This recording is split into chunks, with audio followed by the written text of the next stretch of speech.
Week 13 is on the horizon, and we got a ton of games to go through. We have 0 teams on bye. We got a bunch of games on Thanksgiving, a Black Friday game, a ton of stuff to get into in today's version of Matchups That Matter. We are doing this a day earlier than we usually do because of all the Thursday games. I figured I'd get this stuff out to you guys in time for you to make your start-sit decisions. But like I said, no buys, 16 games, so let's get right into it, starting with the 12:30 p.m. Eastern kickoff game. Thanksgiving Thursday, we have Chicago Bears at Detroit Lions. The Lions are 10-point home favorites. Detroit is implied for nearly 30 points, which is the highest of any team on the entire slate. The over-under set at 48.5, the over catching a little bit of the steam, and Detroit's DVOA on offense versus the Chicago Bears DVOA on defense, a big-time advantage for them there. As far as what key matchups we want to be paying attention to, you guys can see that both quarterbacks have bottom 6 matchups, so might be a little bit of a struggle through the air in this game, specifically on the Bears side of things with Caleb Williams having a tough matchup, but also Jared Goff not expected to have a big fantasy performance based on the way that the Bears have operated.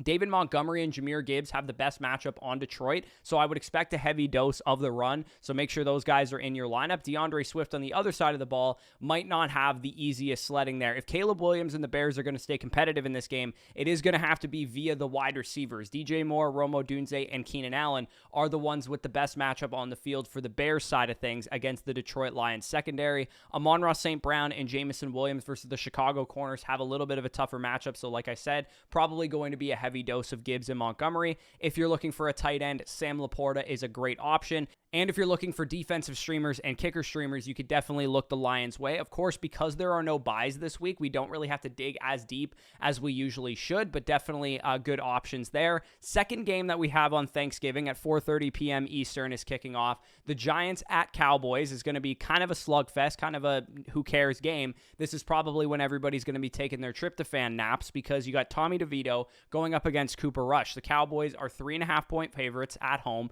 The over-under is the lowest of any game on the slate, set at just 37 points. DeVito is actually coming into the game questionable. We don't know for sure if he is going to start for the Giants. The pace of play is pretty fast, so maybe we get a little bit of an underrated fantasy day here. The Giants and Cowboys key matchups to pay attention to. Both quarterbacks actually have good matchups, top 12 matchups. I don't mind Cooper Rush and the Cowboys passing offense in this one. Both running backs, Rico Dowdle and Tyrone Tracy, also have good matchups, so you can fire those guys up pending your other options. And Malik Neighbors, CeeDee Lamb, the top 2 receivers on each team. Dallas cornerbacks, a little bit weaker than the Giants cornerbacks, so keep that in mind. But again, we saw Malik Neighbors not get targeted until the second half last week against the Tampa Bay Buccaneers. Hopefully, they come out with a game plan, whether it's Drew Lock or Tommy DeVito, to get Malik Neighbors the ball. And of course, CeeDee Lamb was, CeeDee Landry last week. If you guys watched how Jarvis Landry-ish he was used, he was just getting short area targets from Cooper Rush. Hopefully, he gets a little bit more downfield work. And then if you are looking for streaming defense and kicker, Brandon Aubrey and the Cowboys defense, definitely very, very good options. I like the Cowboys to cover this 3.5. I really think they're going to probably put a smackdown on the Giants offensive line and the Giants offense. So really like the Cowboys defense. They're one of my favorite streamers this week. Dolphins at Packers. This is the night game, and it will be very cold. So we're going to have to see, do the Dolphins bust the narrative that they can't play in the cold? I believe it's supposed to be 19 degrees Fahrenheit. I say Fahrenheit because I'm Canadian, but it's going to be a cold game. So Dolphins at Packers at Lambeau Field. Not a great game environment for the Miami Dolphins because they're a warm weather team. The Packers are 3-point favorites, and I might take the Packers on that one because I don't love the Dolphins in cold weather. The over-under is set at 47 points. The over catching a little bit of the steam. Green Bay's offensive DVOA matchup versus the Dolphins' defensive DVOA. A lot better than vice versa, where the Miami Dolphins are not in a good spot going up against a pretty good Green Bay Packers defense. Key matchups to pay attention to. Neither quarterback really has a great matchup. Jordan Love could struggle against a strong pass defense with Miami, and Miami, Tua Tagovailoa could struggle with a strong pass defense with Green Bay. This has Josh Jacobs 30 carries written all over it, in my opinion. This is going to be a big-time Josh Jacobs game. I'll put my stamp on that one. Make sure Jacobs is in your lineup this week. Devon Achane probably going to be in line to catch a lot of passes in this one, especially if the cold is affecting the ability to push the ball downfield for the Dolphins. Both wide receiver cores have bottom 10 matchups, so I don't think you necessarily have to start any non-Tyreek Hill wide receiver in this game. Of course, you could dig deeper if you need to. Jalen Waddle had a great game last week. Of course, Jaden Reed should bounce back at some point, and we don't have any Romeo Doubs in this game, which means Dontavian Wicks becomes a factor if you guys are looking for deeper plays at wide receiver. But again, we don't have any buys this week, so there's a chance that you probably don't need to dig that deep at wide receiver if you have everybody available to you with no injuries. And then, of course, if you are looking for some tight ends, Johnny Smith and Tucker Kraft are both top 15-ish tight ends in my rankings and have top 12 matchups. And if you're looking for kickers, I think because of the over-under 47 points in this one, you could definitely mess around with Jason Sanders and the Packers kicker there. So moving out of the Thursday games, after Thanksgiving, we, of course, have Black Friday football, which was introduced to us last year. I believe it was like the Tim Boyle Miami Dolphins game that we saw with the Jets and Dolphins. This year, we get Aiden O'Connell versus the Kansas City Chiefs in Arrowhead. The Chiefs are 12.5-point favorites despite nearly losing to Carolina after being double-digit favorites last week. So I actually kind of like the Raiders to cover that, especially in a divisional game. 42.5-point over-under, over-catching 7% of the steam right now, so an interesting total there. The Chiefs' offense a lot better than the Raiders' defense and vice versa. The Raiders and Chiefs key matchups to pay attention to. We have Patrick Mahomes and Travis Kelce both in smash spots. You can see Mahomes versus the Las Vegas pass defense, 23rd ranked matchup, and I believe Travis Kelce has a top 6 matchup for his position as well, so we could see a big game out of them. Kareem Hunt / Isaiah Pacheco. We don't know if Pacheco is going to make his return from injury yet. If he doesn't, Kareem Hunt, of course, will be a great play, but if he does, we're going to really have to factor in how much does Pacheco work into the backfield, how much does Kareem Hunt take a hit. That will be something I talk about in the running back tier list. Hopefully after the game has been completed, we'll see what the split looks like, but we will be live tomorrow morning to answer any start-sit questions and try and kind of predict usage if we can. Alexander Mattison, Amir Abdullah, whoever starts for the Raiders, I think it'll end up being Abdullah yet again on a short week. Terrible matchup versus the Kansas City Chiefs run defense, but Abdullah played 89% of the snaps last week, so I feel pretty good that if he's out there in a 12.5-point underdog, he's probably going to be running routes. He ran 80% of them last week and catching passes, so I do think he's still a viable play, and both wide receiver cores have bottom 10 matchups, so if you don't have to start Jacoby Myers or Xavier Worthy or DeAndre Hopkins, I don't think you necessarily need to. I think this is going to be very much a run game and tight ends type of matchup. We know Bowers and Kelce, two of the best fantasy tight ends in the league, and that's why I kind of think that 12.5 points is a little high, because I don't think that the Chiefs will just win 30-10 or something. I think it'll probably be like a 24-17 game, and that, of course, covers the spread there. So moving out of the island games into the 1 p.m. slate, we have 7 1 p.m. games and 3 4 p.m. games. I, of course, will be moving during this time, so I might not catch all of this stuff, but the Chargers at Falcons, the first 1 p.m. game that we're going to talk about here. Chargers 2.5-point road favorites against Atlanta, so an interesting line there. Over under of 48 points, the over catching some steam, pace of play is very high, offensive matchups there for the DVOAs are both positive, so I would say that this game very likely to be a high fantasy production game environment, so you're definitely going to want to start a lot of players from this one, including Justin Herbert. He is a top 6 quarterback for me. If you had to dig deep as a streaming quarterback, I don't think Kirk Cousins is bad, but you should have better options given the fact that there are no teams on bye. Both running backs have bottom 10 matchups, but of course we know that Bijan Robinson will catch passes. He should just be fine there. J.K. Dobbins was diagnosed with, I believe it was a knee sprain, so he'll probably be out for this game and maybe for the next couple of weeks as well, but Gus Edwards was a big-time waiver addition. He has a chance to find the end zone in this one, especially given the over-under. Probably won't be overly efficient on the ground, but he could find the end zone. Both wide receiver cores have top 8 matchups. I definitely want to put Drake London, Ladd McConkey out there, and I do think Darnell Mooney is a very viable option as well, assuming he's healthy, and then maybe QJ as well. He had been playing really well prior to Monday's game where he looked absolutely terrible against the Ravens, and then Younghoe Koo and Cameron Dicker, both kickers here, are definitely very good options to play in this matchup with all the points that they're expecting. Steelers at Bengals, AFC North showdown here. The Bengals 2.5-point home favorites. Pittsburgh and Cincinnati both implied for over 22 points. The over-under is 47, which is an interesting total given that the Steelers have a pretty strong defense. And then down the board, I mean, pace of play is half decent, as are the DVOA matchups, both being positive there, which is obviously great news for the offensive production. Russell Wilson, George Pickens versus the Cincinnati defense, that's a very good matchup. So Pickens had a down week last week, of course, in the monsoon game on Thursday Night Football. Wasn't quite able to get there through the air and ended up looking a little bit frustrated as a result, but I think he'll have a bounce-back week this week, so definitely really like to put him into my lineup. Burrow, Chase, and T. Higgins versus the Pittsburgh defense, however, not nearly as friendly of a matchup, and specifically for T. Higgins, he is expected to see shadow coverage from Joey Porter Jr. We'll have to see how sticky that is in terms of how much he's actually on Chase as well, but I would say the majority of his snaps will probably come against T. Higgins, given fantasy points alignment there according to their matchup chart. So I would imagine this is more of a Jamar Chase game than it is a T. Higgins game. Chase Brown has a pretty good matchup on the ground. I would say if the Bengals are able to move the ball on the ground, it'll open up things for the passing game. And if anybody is going to move the ball in this game on Cincinnati's offense, it probably will be Chase Brown. Najee Harris and Jalen Warren have a bit of a tougher matchup conversely, and you probably want to throw against Cincinnati versus run against them. And then if you are looking for a streaming tight end this week, again, I can't imagine you would because you probably have your tight end back from whatever bye weeks they've had. Pat Freiermuth is actually a decent option, and both kickers, Chris Boswell and Evan McPherson, definitely in play for this game. Moving into the Texans at Jaguars. The Jaguars are 5-point underdogs at home to the Texans. We don't know for sure if Trevor Lawrence is going to play or not. He has actually been practicing, and they seem optimistic that he'll be able to come back for this game, but definitely keep monitoring that situation because if you have Brian Thomas Jr., if you have Evan Ingram, obviously that upgrades those guys big time if Trevor Lawrence is out there, and same goes for Travis Etienne. So keep an eye on that. Key matchups to pay attention to.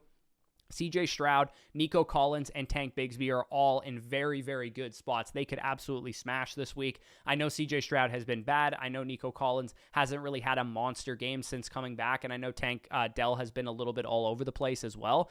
Definitely put them in your lineup. I think we're going to have a good performance from them against the Jaguars. They're 31st against the pass. Trevor Lawrence, if he plays, is a half-decent streamer, but I probably wouldn't mess with him given the injury. Joe Mixon is set up for an absolute monster game yet again, and who knows, man. CJ Stroud, you might put him out there thinking he's in a great matchup or whatever, but we might get like a 4-touchdown game from Joe Mixon, and he might soak up all the fantasy production, so keep that in mind. Derek Stingley is expected to shadow cover Brian Thomas Jr., so again, if Brian Thomas Jr. does not have Trevor Lawrence, he is not a must start, but if he does have Trevor Lawrence, you're probably putting him out there because he has been really good. I think he's a good enough receiver to beat Derek Stingley, and if Trevor Lawrence is out there, he's going to push the ball downfield more. I do think Evan Ingram, assuming Trevor Lawrence plays, is a much better streaming option than he was with Mac Jones, and then the Texans defense and kicker, bear in mind who is starting at quarterback, are definitely good options. Even if it is Trevor Lawrence, I think the Texans defense and kicker are good options.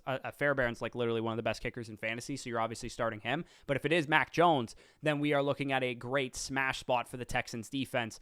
Cardinals at Vikings, the next game we're going to talk about here. The Vikings 3.5-point road favorites against Arizona, which is interesting because Arizona and Minnesota, I know their records are different, but I actually view them kind of similarly as far as the caliber of team that they are. So I would probably take the points at home for Arizona if I were betting that game. The pace of play, 6th highest on the entire slate. Key matchups to pay attention to.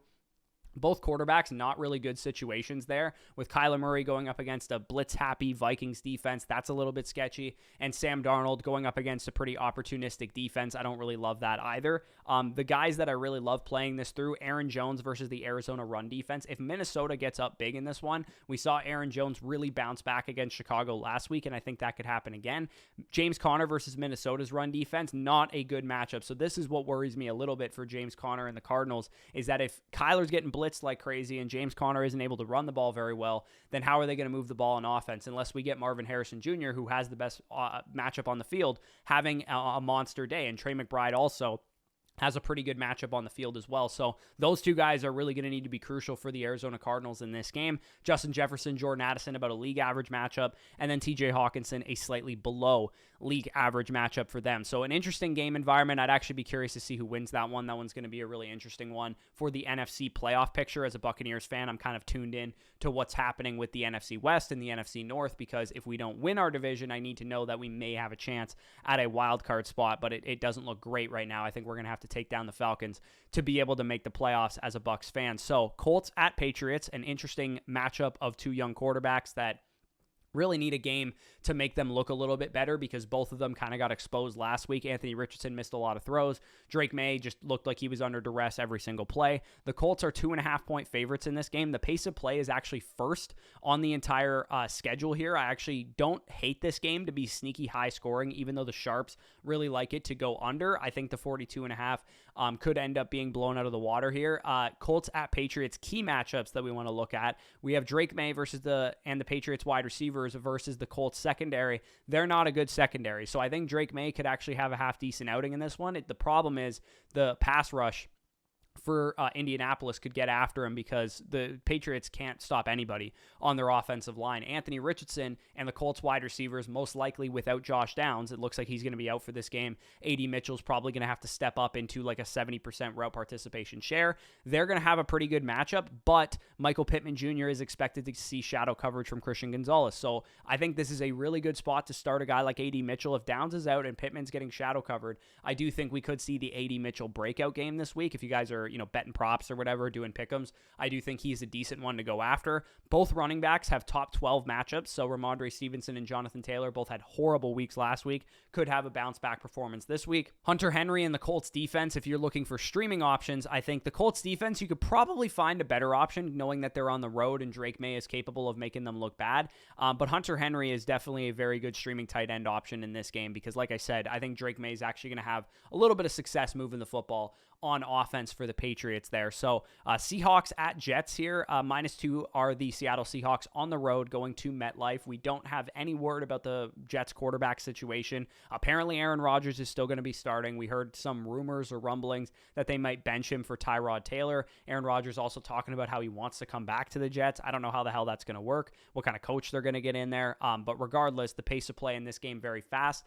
Also, we had word today that Breece Hall might be out for this game. He did not practice today with a knee injury, which means that Braylon Allen, if he's available in your league, go pick him up ASAP. I went and picked him up in the Flock League, and I feel very good about it. But yeah, keep an eye on that because Breece Hall, obviously a big-time piece for a lot of people's fantasy rosters. Seahawks and Jets, key matchups that we got to look at. Both quarterbacks have above-average matchups. I think you should have better options. I don't think you should have to mess around with Aaron Rodgers or Geno Smith, but Geno would be the one that I would start if I had to. Both running backs have league-average matchups, so whether that is Braylon Allen or Breece Hall, we don't know yet. But he has a league average matchup, as does Kenneth Walker on the ground on the other side. And then Garrett Wilson, Devontae Adams versus the Seahawks corners is a slightly above average matchup there, so that's great news for them. I actually really like Garrett Wilson to maybe bounce back this week. And then DK Metcalf, JSN versus the Jets corners. A little bit of a tougher matchup on the outside. I think DK Metcalf stylistically has like a really tough matchup because they have big physical corners there that can maybe stick with them, but I do think JSN could rack up the catches in this game. And then stream the Seahawks defense and kicker because I do think this game could be a disaster if Aaron Rodgers doesn't have Breece Hall. Braylon Allen maybe not being very efficient in this game. I could see the Seahawks really dominating this one and covering those 2 points easily, and that's probably how I would bet it if I were betting it. Titans at Commanders. I believe this is the last game of the 1 p.m. slate, and it is. Commanders are 5.5-point favorites. We thought last week was going to be the bounce back spot for Washington's offense. We didn't see that against Dallas. They actually dropped that game and they lost it. Hopefully they can get back on track in this one. They are 5.5-point favorites. The over-under is 44.5 points. But I don't think it's out of the range of outcomes here that the Titans keep this one closer than that. And I probably would take the Titans and the points there. Jaden Daniels versus the Tennessee pass defense, 27th ranked matchup there. So that is great news for Jaden Daniels managers. I think he's going to have a good matchup and a good game. Will Levis versus the Washington secondary. I think Calvin Ridley and Nick Westbrook-Ikhine are definitely viable options. Nick Westbrook-Ikhine a little too deep. I can't imagine without any buys you guys would need to start somebody like that. But Calvin Ridley definitely a very good option. Brian Robinson and Austin Eckler both got hurt in week 12, so we don't know what the running back situation is for the Commanders yet, but I do think Jeremy McNichols, if they're out, has a chance to have a pretty decent game. But if Brian Robinson or Eckler is able to play, I would put my money closer to being on Robinson coming back because Eckler would have to clear the protocol, and it looked like a pretty nasty concussion, so I don't think he's going to be out there. But if B-Rob is back, he's got a 11th ranked defense there. Tony Pollard, 21st ranked defense, are the Washington Commanders against the run, so that's an interesting matchup for him. Terry McLaurin, a tough outside wide receiver matchup here, especially knowing that Tennessee's secondary really contained the Texans wide receivers last week. I didn't expect that to happen, but Nico Collins didn't really have a great game. Tank Dell and CJ Stroud all kind of struggled to move the ball as a passing offense there. Stream the Washington defense as well. I mean, Will Levis is always capable of throwing a pick six. Even though he's playing better, he literally still threw a pick six last week, so that's why you target defenses against Will Levis, especially on the road. And then Zach Ertz is a half-decent streaming tight end if you guys need one. Now, hopefully I'll be done moving by the 4 p.m. slate because my Tampa Bay Buccaneers are heading to Carolina to play the Panthers, and this game has a little bit more teeth than it used to. This could have been just an easy blowout spot for the Buccaneers, but the Panthers, both of these teams actually, took the Chiefs down to the wire, and both of them are playing their best football right now, which is really good news, just in general for fun football games. Buccaneers are 6-point favorites on the road to Carolina. Mike Evans now needs to average, I believe, 104 yards per game to be able to hit his 1,000 mark, and he did have kind of like an ease me into the lineup game last week against the Giants where they got up big. They didn't really see the need to force Mike Evans out there. I do think we're going to get a lot more Mike Evans this week, and he kind of owns the Carolina Panthers. He's got 4 100-yard games against Carolina in his career, and I do think 3 of them have come like the last 3 seasons as well. So he's definitely in a good spot to smash this week. The over is actually catching a lot of steam in this game, the most steam of any game on the slate. 46.5 points and 18% of the cash relative to the public bets are on the over in this one. So definitely an interesting spot. Tampa Bay's DVOA advantage is the best on the entire slate as well. Both quarterbacks have top 6 matchups, which is kind of why I think the Sharps like the over, especially with the way Bryce Young is playing right now. Baker Mayfield is a top 7 quarterback for me on the slate. Bucky Irving had a breakout game last week against the Giants, and I expect that to continue against Carolina. He finally outsnapped Rachaad White, and I do think he's going to be in line for another monster game again. Chuba Hubbard versus the Tampa Bay Buccaneers run defense, about a league average matchup, although they are getting better. Mike Evans, like I talked about already, about a league average matchup, but I do know that he does well against Carolina. And then Carolina's wide receivers have a good matchup against Tampa Bay's secondary. The only problem is, who do you start here? Do you have to dig as deep as an Adam Thielen or an Xavier Legette? Maybe we get Jalen Coker back in this one. I don't think you should have to dig that deep if you guys are a really competitive team at this point in the year, but maybe if you have to start one, I think Thielen and Legette are half decent options. If you need a tight end, Cade Otton is a great option this week. And then the Buccaneers defense and kicker, also very good options in this game, knowing that Carolina is Carolina still. I know Bryce Young is playing better, but he's not averse to throwing 3 interceptions and, getting sacked a bunch like we've seen from him earlier on in the season. So moving into Rams at Saints, so another NFC South team involved in this one. Over under of 49 points. The Rams are 3-point road favorites in this one. The pace of play is pretty good. The Rams offense and Saints offensive DVOA matchups are pretty good. This one definitely could be a high scoring game given the over under there. Both quarterbacks have league average matchups, so I don't think you should have to mess with Matthew Stafford or Derek Carr, but Stafford would be the preference there. Cooper Kupp and Puka Nacua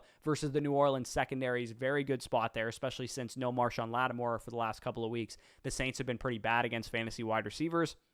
Kyron Williams, great matchup on the ground. I really like him. If you guys haven't had your trade deadline yet, I think Kyron Williams is one of the better trade targets out there. And then Alvin Kamara, a little bit of a tougher matchup, but he should catch a lot of passes in this one. Taysom Hill, this is another Taysom Hill game, man. The Los Angeles Rams defense, their one weak spot right now is their ability to stop tight ends. And Taysom Hill kind of does a little bit of everything, of course, but I do think that this could be another Taysom Hill game, so make sure he is in your lineup. I have him as one of the better streamers later on in the video. And then if you are looking for a defense and kicker, the Rams defense and kicker are very good options. So the final game that we have in the 4 p.m. window, we have the Eagles at Ravens. The Ravens are 3-point favorites in this game, but honestly, I think the Eagles win this one outright, so I don't mind that one if you're betting it. 51-point over-under, the over catching a good amount of the steam. The DVOA matchups are pretty good across the board. It's a decent pace of play game. I'm starting all the Philadelphia Eagles, Jalen Hurts, A.J. Brown, Devontae Smith, Dallas Goedert, Saquon Barkley. Of course, you guys know to start these players, but they could just absolutely crush in this game, and I feel really good about their matchup versus Baltimore because Baltimore has been giving it up pretty much to everybody. Lamar, Flowers, Bateman, those guys, Andrews on the other side of the ball, they have a lot tougher of a matchup. So to me, I think it's a little outrageous that the Ravens are favored 3 points. I get that they're at home. I get that they just had a big win against the Chargers, but I really don't think that they're going to win this game. I like like the Eagles to win this one on the road going to Baltimore. Like I said, it's pretty cut and dry here. You're starting both running backs because they're Saquon Barkley and Derrick Henry, but they are in the less advantageous position of all of the fantasy options this week. You want basically A.J. Brown, Devontae Smith, and Dallas Goedert, and you maybe want to temper expectations for Flowers, for Barkley, for Henry, and then I don't think you need to mess around starting like a Rashad Bateman or somebody like that. Moving into the Sunday night football window, we got a really nice game here. San Francisco 49ers traveling to Buffalo to face the Buffalo Bills, over under of 44.5. The Bills are 7-point home favorites. This is going to be a raucous Buffalo crowd. The over is catching the second most steam on the entire slate with 15% of the public bets or the sharp bets over the public bets. So they're liking points in this one. We don't know for sure if Brock Purdy is going to be back, but I would imagine given the over-under and the betting trends that the sharps kind of expect him to be. So that's good news for the 49ers if he is. The key matchups to pay attention to, we have Josh Allen and, the receivers, Khalil Shakir, Amari Cooper, and Keon Coleman if he's able to play. Bottom 10 matchup for all those guys involved. Same goes for the 49ers, too. The Bills are also a top 10 defense against fantasy quarterbacks and wide receivers. So Debo, Brock Purdy, Juwan Jennings. Again, I think you're probably starting a lot of these players given the over-under of the game. But anybody that's on the fringe, a Keon Coleman if he plays, or even potentially a Juwan Jennings or somebody like that, I don't think you necessarily have to start. I don't think you necessarily have to stream Brock Purdy. There's probably better options out there this week. Christian McCaffrey versus the Buffalo run defense. This could be the Christian McCaffrey get-right game. Definitely keep an eye on that. James Cook versus San Fran's run defense. Definitely could be a good matchup for him. And then George Kittle, a good matchup or a league average matchup. Dalton Kincaid has struggled and may continue to struggle in this one. So Monday Night Football, a little less interesting than the Sunday night game, but we have the Browns at the Broncos, so more Jameis in prime time. That's what we love to see.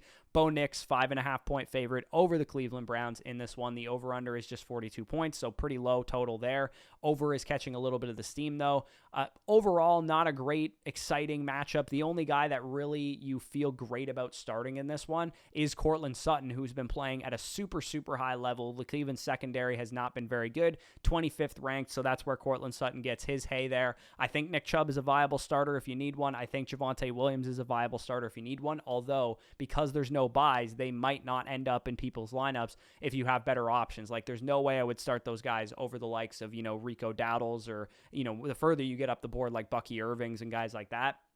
The wide receiver position on the Browns has been good. Cedric Tillman's dealing with a concussion. We don't know if he's going to clear the protocol. He does have like 11 days to do so because they played on Thursday and now they're playing on Monday again. So he probably will be back given how long he has to recover. But Jerry Jeudy is expected to see shadow coverage from Patrick Surtain. So even though Jeudy had a good game last week, a tough matchup for him against one of the best, if not the best, shadow coverage corner in the NFL. David Njoku, a good streamer just because he gets the work and he gets the volume. So definitely keep that in mind. And then Denver's defense, also a very, very good streaming option this week. So pivoting off of the game previews here into the streaming quarterbacks, tight ends, defenses, and kickers. I'm going to breeze through these ones because, like I said, because there's no buys, it's probably unlikely that you'll need to stream these positions. But if you need a streaming quarterback, Justin Herbert, Baker Mayfield, the premier dudes out there, probably for shallower leagues, they might be available. Otherwise, they're probably rostered. Anthony Richardson and Drake May, if you have to dig a little bit deeper, are two guys actually facing each other that I feel pretty good about. Streaming tight ends, Cade Otton is an excellent option. Evan Ingram, assuming Trevor Lawrence comes back, he gets the targets. He's a great option.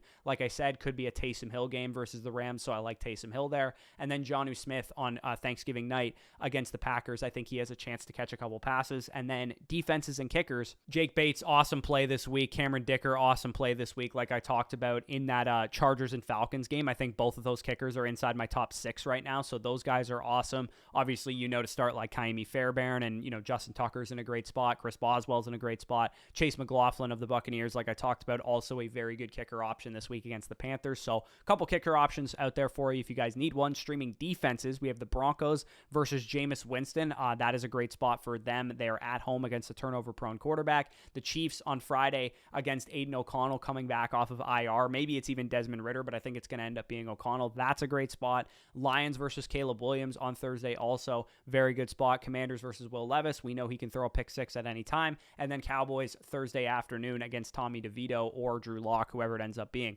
Also very, very good options there. So that was the entire video. I'm going to quickly rattle through my Thursday, 12:30 p.m. Eastern Thanksgiving Pickem slate. I did a TikTok on this already. I'm going to do TikToks on all of them. So if you want picks for the 12 p.m. game for Thanksgiving, the 4:30 p.m. game, or the night game, and then also the Black Friday game, I'm going to do a TikTok on every single one of them. So this is just the first one because it's coming out today.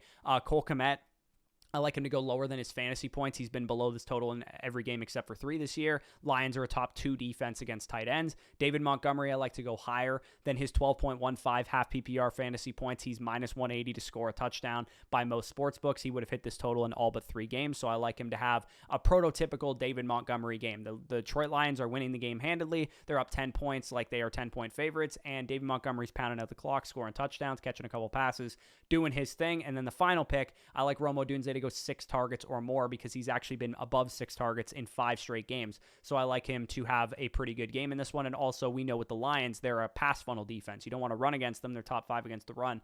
You want to pass the ball against them. So all those being said, Pick'em week is going to be a fun one because we're doing Pick'ems on every single game. Reminder that it is Feast week over on Underdog Fantasy. And what Feast week is that if you're a new user, an existing user, doesn't matter, you're going to have personalized promos in your Pick'em lobby.